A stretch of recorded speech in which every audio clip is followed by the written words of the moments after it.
Je m'appelle Tiffany, j'ai 28 ans et je travaille à la DMR depuis presque 2 ans.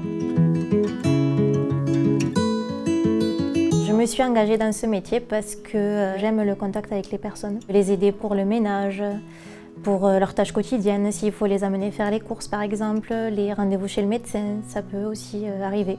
La compagnie, les écouter parler, être une écoute. L'image qu'on se fait de ce métier, c'est toujours le ménage. Mais il n'y a pas que ça, il y a aussi beaucoup le social derrière. Il faut aider les personnes, il faut les écouter. Et puis, il faut aussi gagner leur confiance parce qu'on entre dans leur intimité surtout. Oui, on partage pas mal leur vie au final puisqu'on va souvent chez les mêmes personnes. Donc, il y a des liens qui se créent. Ils ont besoin de parler. En général, ces personnes sont seules. Donc, il faut beaucoup les écouter et puis essayer de leur redonner un peu le moral. Ce sont souvent des personnes âgées. Souvent, on a des nouvelles type ils vont avoir un arrière-petit-enfant ou des choses comme ça, un mariage, voilà. Il y a toujours des petites nouvelles comme ça qui donnent du baume au cœur. Parfois, je suis la seule personne qui vient les voir dans la journée et du coup, ils nous attendent avec impatience. En général, je commence assez tôt le matin, vers 8 h.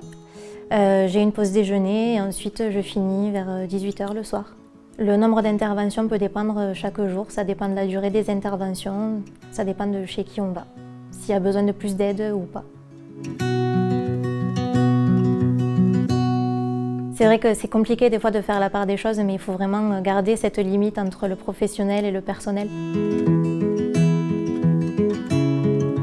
Ce métier m'a apporté un peu plus de liberté, on va dire. Je ne suis plus dans un bureau, je vais chez les gens, je me déplace. J'ai plus personne au-dessus de moi qui me regarde faire des choses, qui me demande en permanence ce qu'il faut que je fasse. Faire la formation d'auxiliaire de vie, ça me permettrait de pouvoir m'occuper plus des personnes qui en ont le plus besoin, des personnes handicapées ou des personnes malades. Il ne faut pas hésiter à faire ce métier parce que c'est se sentir utile, c'est écouter les gens, c'est le contact avec les gens, c'est valorisant.